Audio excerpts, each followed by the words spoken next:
कुठे बसायचं या नाही एक खुर्ची मागवा.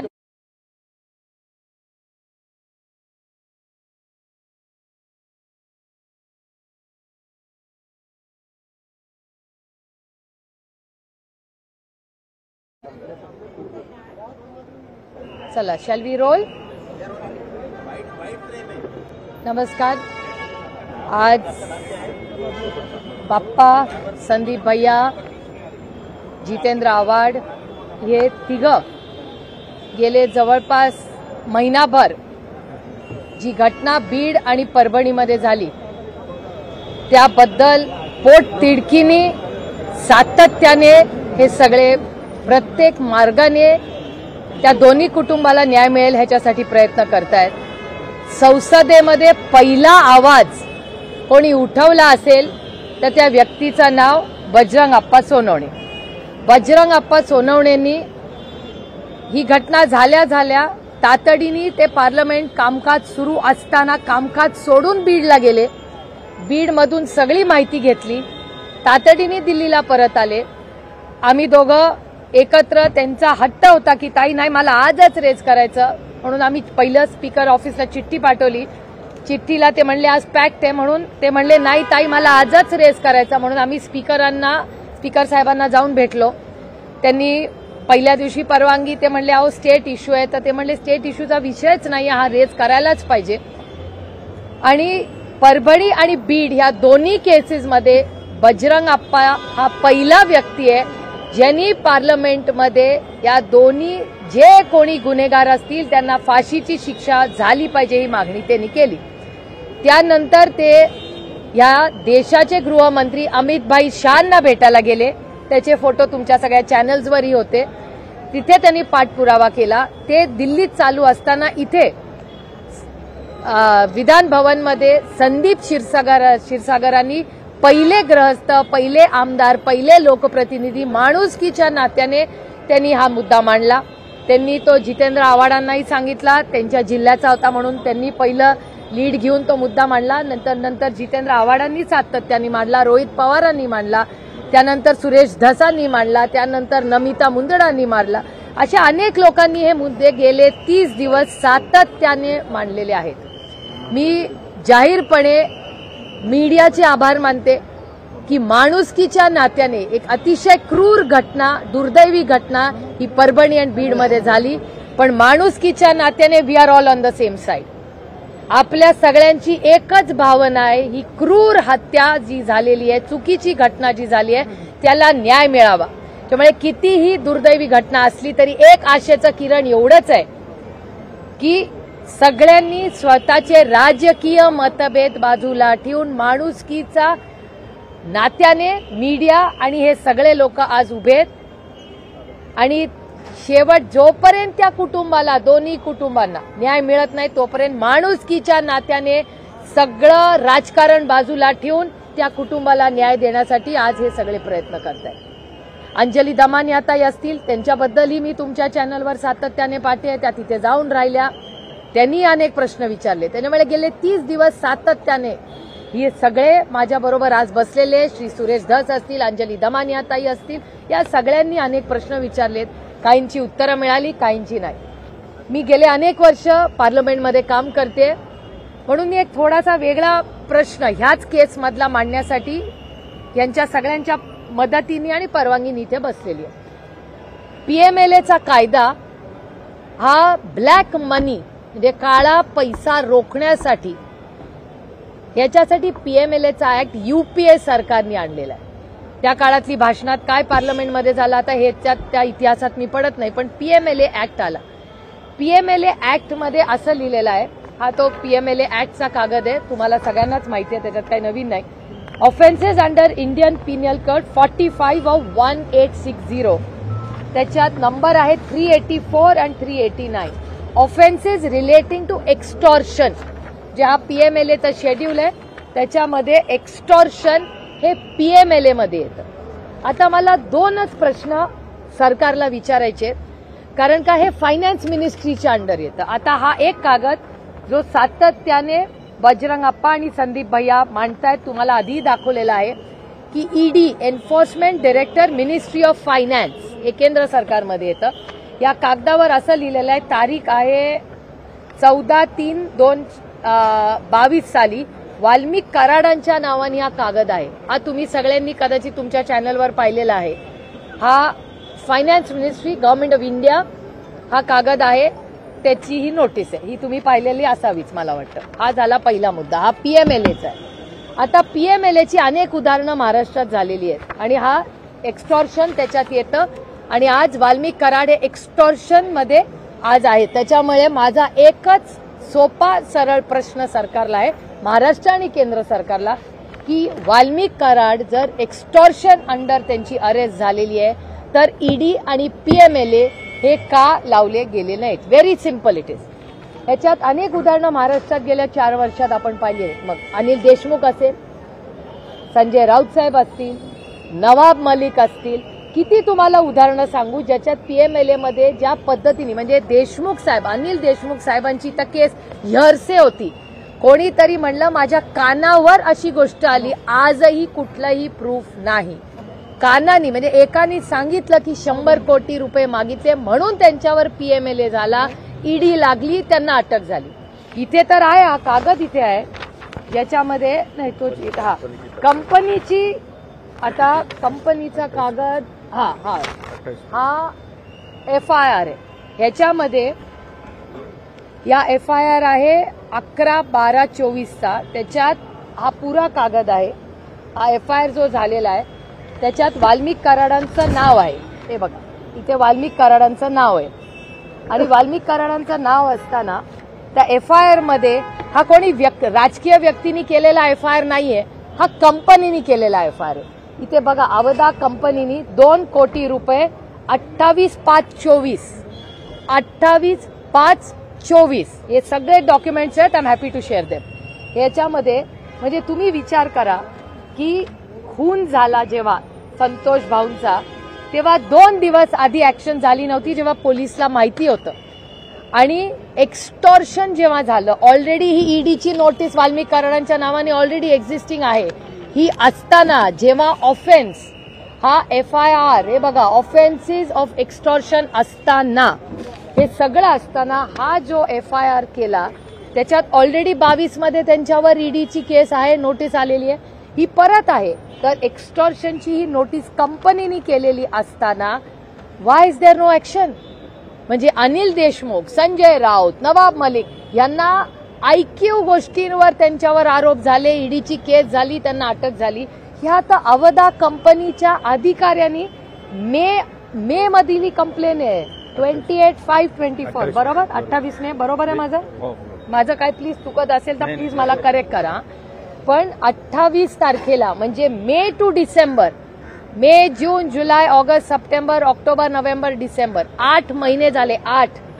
8 महिन्यामध्ये वाल्मिक कराडांवर कंप्लेन असूनही आधीची एक केस, ही केस असताना हा FIR झालेला असताना, करेक्ट ही तिसरी आहे. तर ह्याच्यावर ईडीचा रोल का नाहीये? माझी ईडीला विनंती आहे की फायनान्स मिनिस्ट्रीमध्ये आपण सगळ्यांनी मिळून तो बिल पीएमएलएचं पास केलेला आहे, तर कदाचित या सरकारकडून ही माहिती केंद्र सरकारला दिली गेली नसेल तर बाप्पा आणि मी फायनान्स मिनिस्ट्रीला हे पत्र लिहिणार आहे.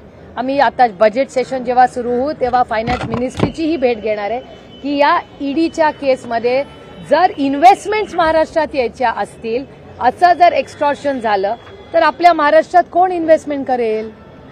हे खूप चिंताजनक आहे. हा विषय फार गंभीर आहे. हा राजकीय विषय नाहीये, हा सामाजिक विषय आहे.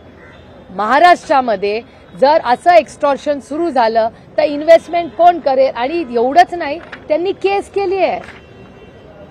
अहो आम्ही राजकीय म्हणून तुम्ही आम्हाला न्याय देऊ नका विरोधक म्हणून, पण इन्व्हेस्टरला पण महाराष्ट्रात न्याय मिळणार नाही. आता 6 महिने मे टू डिसेंबर, आपण जानेवारी महिन्यामध्ये आहोत. का या कागदावर ऍक्शन केलेली नाही? का ईडी आणि पीएमएलएची ऍक्शन झाली नाही याच्यावर? याचं उत्तर आम्हाला द्यावं लागेल. आणि माझे 3च प्रश्न या सरकारला आहेत की संतोष देशमुखांचा हत्या हा एक केस आणि दुसरी फायनान्शियल फ्रॉडची. फायनान्शियल थ्रेट किंवा क्राईम जर झाला तिथे लॅप्स असेल तर ईडी गेट्स इन्व्हॉल्ड. का ईडी याच्यात इन्व्हॉल्व्ह झालेली नाही? 2 दिवसाची गॅप, पुन्हा सांगते, हे आता इंटरकनेक्टेड आहे. म्हणजे वाल्मिक कराडांना ही स्पेशल ट्रीटमेंट सातत्याने का दिली जाते? 2 दिवस जेव्हा धमकी दिली, 2 दिवस तेव्हा जर पोलिसने ऍक्शन घेतली असती तर कदाचित संतोष भाऊंची हत्या झाली नसती.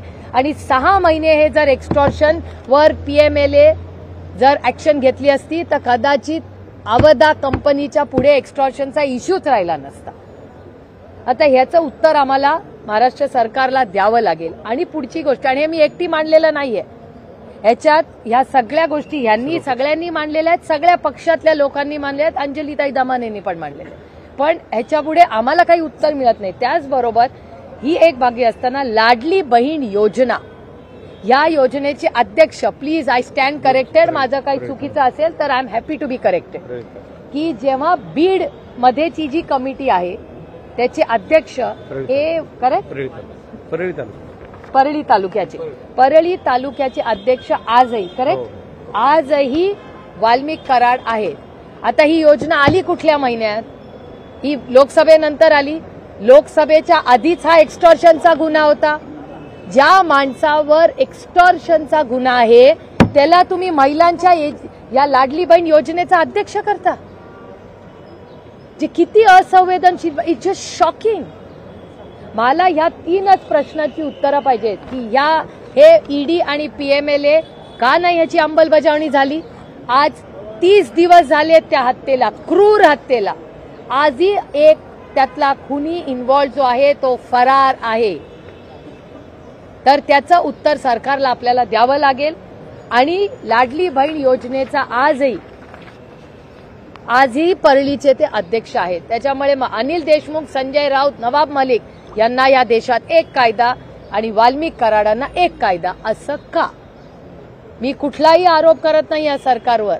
मी फक्त पारदर्शकपणे लोकशाही पद्धतीने प्रश्न विचारते की जर ह्या देशामध्ये हा देश जर संविधानाप्रमाणे चालत असेल तर मग 3 नागरिकांना एक कायदा आणि एका नागरिकाला वेगळा कायदा, याचं उत्तर महाराष्ट्राच्या आणि केंद्र सरकारने द्यावं. आणि हा इश्यू बाप्पा आणि मी महाराष्ट्राच्या मायबाप जनतेच्या वतीने पार्लमेंटमध्ये आम्ही आता जेव्हा 30 तारखेला पार्लमेंट सुरू होईल याच्यात हे मांडणार आहे. आणि याच्यासाठी आम्ही फायनान्स मिनिस्टर ऑफ इंडिया निर्मलाताई सीतारामन यांचीही भेट घेणार आहे की त्यांनी आम्हाला समजून सांगावं. कारण का तो ऍक्ट जेव्हा पीएमएलएचा पास झाला तेव्हा मी संसदेत मेंबर होते, तेव्हा आम्ही सगळ्यांनी भाषणं केली आहेत, आम्हाला माहिती आहे ऍक्ट काय.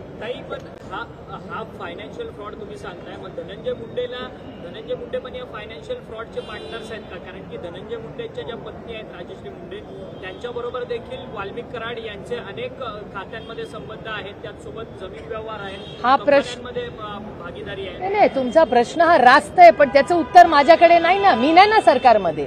याचं उत्तर सरकारला द्यावं लागेल. This is the first foot in the door. नाही हे जे एफआयआर, हे घ्या ना, आवाज आहे काय? नाही हे आहे, मी वाचून दाखवते तुम्हाला. हा एफआयआर आहे, हे काय माझं पर्सनल डॉक्युमेंट नाहीये. हा एफआयआर आहे. हे बघा इथे लिहिलेलं आहे सगळं. तारीख काय आहे? 11/12/24. हे लेटेस्ट आहे. याच्यात आहे वाल्मिक कराड, विष्णू चाटे आणि Sudarshan Gule. I am happy to share this document. आणि त्याचबरोबर हे लिहिलेलं आहे, हे बघा इथे लिहिलेलं आहे.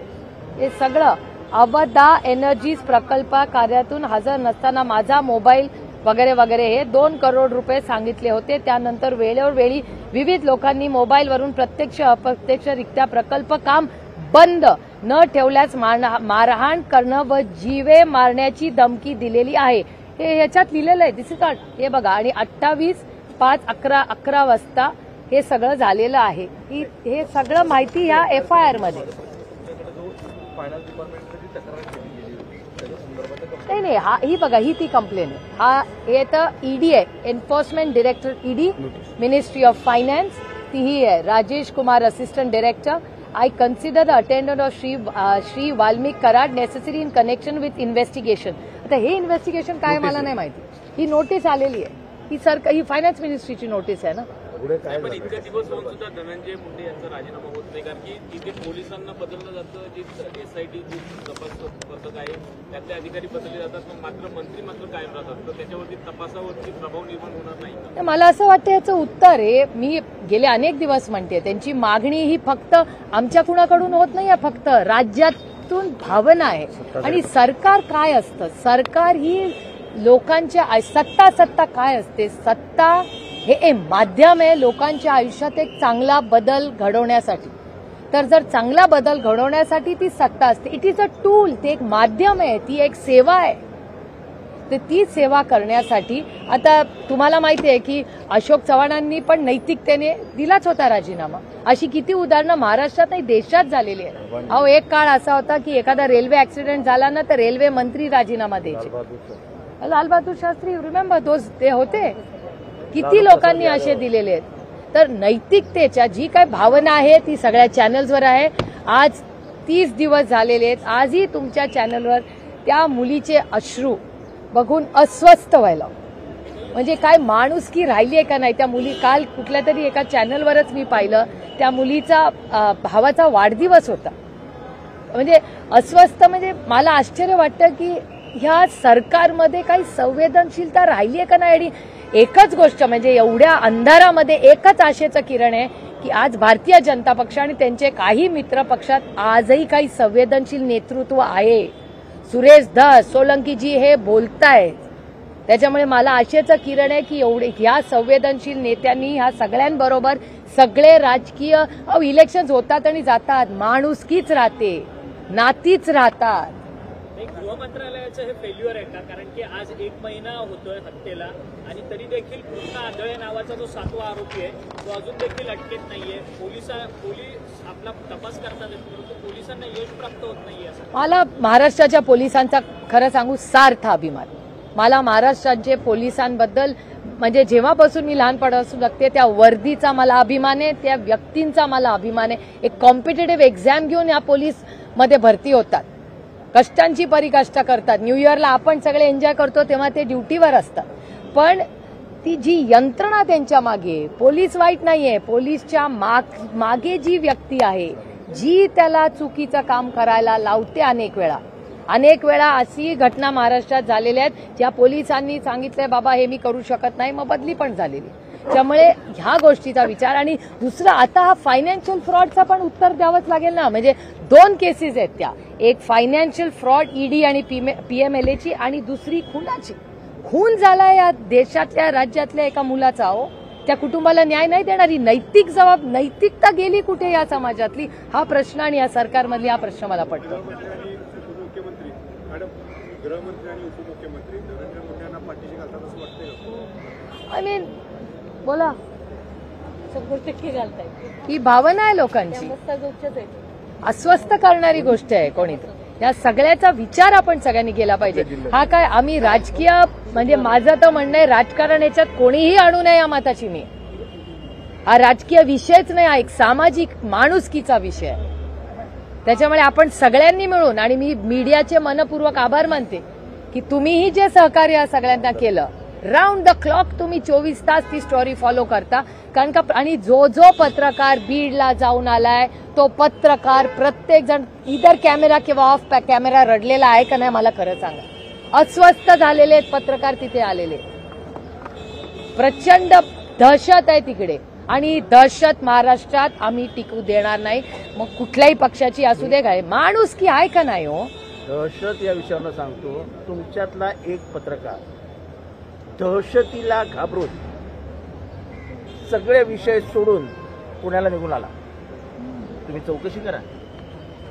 अतिशय चांगली पत्रकारिता करत, खूप दिवसानंतर ग्राउंड रिपोर्ट येत होते, त्याच्या मागे लोक ठेवली, तो जिथे जाईल तिथे लोक गेली. शेवटी तो इतका अस्वस्थ झाला की तो तिथलं सगळं पत्रकारिता वगैरे सोडली आणि घरी निघून आला. तुम्हाला सगळ्यांना नाव पण माहिती आहे, मी नाव नाही घेत, त्याला मला अडचणीत नाही आणायचं आहे, पण हे अनफेअर आहे यार, हे काय चालू आहे. माझी महाराष्ट्राच्या माननीय मुख्यमंत्र्यांना विनम्र विनंती आहे, एक आई म्हणून, एक महिला म्हणून, एक नागरिक म्हणून आणि एक लोकप्रतिनिधी म्हणून. कधी तर एवढी मोठी मेजॉरिटी या सरकारला मिळाली, ब्रूट मेजॉरिटी इंग्रजी, एवढा मोठा संख्याबळ त्यांना मिळालंय, दोन कुटुंबांना एवढी मेजॉरिटी मिळाल्यावर आपण न्याय नाही देऊ शकत. दोन्ही कुटुंबांना न्याय द्यायची नैतिक जबाबदारी या सरकारची आहे. परभणी आणि बीड दोन्ही घटना न्याय हा मिळालाच पाहिजे आणि माणुसकीच्या नात्याने अतिशय संवेदनशील. आणि ह्याचा तर तेव्हा आम्ही फायनान्स अमित भाई शहांना भेटायला जाणार आहेत, कारण का त्यांनी वेळ मागितलेली आहे. तर ते होम मिनिस्ट्रीच्या कामानिमित्त ते जाणार आहेत. तिथे पुन्हा ते न्याय मागण्यासाठी दिल्लीला जाणार आहेत आणि फायनान्स मिनिस्ट्रीच्या मध्ये आम्ही दोघंही एकत्र मिळून फॉलोअप करणार आहोत. परभणी आणि बीड दोन्ही ते बाप्पा बोला ना, बीड आणि परभणीचं बीड आणि परभणीचे जे विषय झालेले आहेत, बीडचा सुद्धा एवढा वाईट विषय किती दिवसांना आम्ही लावून धरतोय आणि याच्यासाठी अमितभाई शहा यांची वेळ मला ताईंनी मागच्या वेळेस बी घेऊन दिली आणि आता पण वेळ मिळते. मी जाणार आहे त्यांना भेटून आणि या आरोपीला अटक झाली पाहिजे. ह्याच्यात जे आमच्याकडे हा सामूहिक गुन्हा आहे, एक नाही टोळी युद्ध चालू आहे. बीड जिल्ह्यामध्ये एक माणूस करतो पण त्याच्या मागे असे 1000 लोक तयार केले त्यांनी. म्हणजे जे लोक की गुंड तयार करायचा फॅक्टरी आमच्या बीडमध्ये आहे आणि ते थांबली पाहिजे. आणि मुख्यमंत्र्यांनी सुद्धा सांगितलं की आम्ही मोकोका लावणार, सगळ्याला सामूहिक गुन्हेगार डिक्लेअर करणार, पण आणखी तर काही 1 महिन्यात काही झालं नाही. आणि आता ह्या गोष्टीसाठी आम्ही सर्वजण आणखी एकदा अमित भाईची माझी मागणी अशी होती की ताईंना हे सर्वजण आम्ही की आम्हाला सीबीआय चौकशीची मागणी करायची होती, ज्याने की महाराष्ट्र पोलिसांवर दबाव जर असेल तर कमीत कमी केंद्रातून तरी होईल. नाही जाऊन भेटणार ना मी फायनान्स मिनिस्टरला. म्हणजे बाप्पा आता होम मिनिस्ट्रीला जाऊन भेटणार. परभणी आणि बीड दोन्ही केसेससाठी बाप्पा दिल्लीला चाललेत.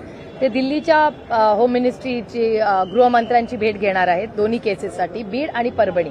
आणि मी स्वतः जेव्हा दिल्लीला जाईन आता पार्लमेंटसाठी, तेव्हा आम्ही दोघं मिळून पीएमएलएची जी केस आहे, कारण का it's a clear PMLA ED case, it's evident. मग ईडी का नाही ऍक्शन घेते? अनिल देशमुखांवर हिअरसेवर तुम्ही ऍक्शन घेता, तुम्ही संजय राऊतांना अटक करता, तुम्ही नवाब मलिकांना अटक, या सगळ्यांना अटक होते. मग वाल्मिक कराडांना 2 वर्षापूर्वी ईडीची नोटीस आली. ही क्लिअर पीएमएलएची केस आहे आणि हे आम्ही नाही केलेली कोणी केस. ही अवधा नावाची जी कंपनी आहे, एफआयआर मध्ये नाव आहे. This is nothing is manufactured, it is factual. आणि माझं म्हणणं एवढंच आहे की या राज्यामध्ये जर अशा केसेस एक्स्टॉर्शनच्या झाल्या तर it will hurt the investment of the state. या राज्यामध्ये इन्व्हेस्टमेंट करणारा आज मी काल 1 नेशन 1 इलेक्शनच्या मीटिंगसाठी दिल्लीला गेले होते. 30-35 खासदार मला तिथे लॉबीमध्ये भेटले. जो भेटे मला एकच प्रश्न विचारले, सुप्रिया तुम्हारे महाराष्ट्र में बीड और परभणी में क्या हो रहा है? प्रत्येकाला सांगून सांगून थकून गेले मी की मला इतकं वाईट वाटलं की ज्या महाराष्ट्राबद्दल सार्थ अभिमान आम्हाला सगळ्यांना आहे की या देशामध्ये या राज्यात क्राईम होत नाही, समतेची भाषा या राज्यांनी दिशा द्यायचं काम केलं. त्या महाराष्ट्रामध्ये एक गरीब कष्ट करणाऱ्या स्वतःच्या कर्तृत्वाने कष्टाने उभं राहिलेल्या 2 कुटुंबाच्या मुलांचा अशी हत्या होते. नाही पार्लमेंटमध्ये जाऊन यांच्याशी फायनान्स मिनिस्ट्रीशीच बोलायला लागेल ना, कारण का it is ministry of finance. Ministry of फायनान्सनी जर नोटीस पाठवली आणि मला काळजी म्हणजे वाल्मिक कराड हा ओनली इश्यू नाहीये, ह्याच्या पुढचा विषय तुम्ही विचार करा. ही इन्व्हेस्टमेंट तुमच्या माझ्या महाराष्ट्रात आलेली आहे. महाराष्ट्रात इन्व्हेस्टमेंट येणार आणि वाल्मिक कराड व्यक्तीचा नाही, या प्रवृत्तीचा प्रॉब्लेम आहे आम्हाला. For us Valmik Karad is mister X. काय म्हणजे एक वाल्मिक कराड ह्याचा वैयक्तिक आमचा काही संबंध नाही, आमचा काही इश्यूच नाहीये. माझं म्हणणं ही प्रवृत्ती थांबली पाहिजे. जर महाराष्ट्रात इन्व्हेस्टमेंट यायला हवी असेल तर extortion has to stop. STOP थांबलं पाहिजे. तर कोण इन्व्हेस्टमेंट करणार? आणि जर एवढ्या मोठ्या कंपनीज इन्व्हेस्टमेंट करत असतील आणि त्यांना जर पोलीस स्टेशनमध्ये जाऊन न्याय मिळत नसेल तर काय करावं तुम्ही मला सांगा. इथे आपण म्हणतो रोल काय ते मॅग्नेटिक महाराष्ट्र, मॅग्नेटिक महाराष्ट्रामध्ये बसतं का? तर नाही बसत. इट इज ह्याच्यात महाराष्ट्राचं नुकसान होतंय. तुम्ही फक्त वाल्मिक काय त्यांचं नाव वाल्मिक कराड हा केंद्रबिंदू नाहीच आहे. आपल्याला ही प्रवृत्ती थांबायची आहे, कारण का महाराष्ट्रात सुसंस्कृत महाराष्ट्राला हे शोभत नाही. आपण इन्व्हेस्टमेंट्सला लाल कार्पेट दिलं पाहिजे. या तुम्ही इन्व्हेस्टमेंट करा, आम्ही आहोत तुमची सेवा करण्यासाठी. तुम्ही चांगल्या इन्व्हेस्टमेंट्स करा, आमचा GDP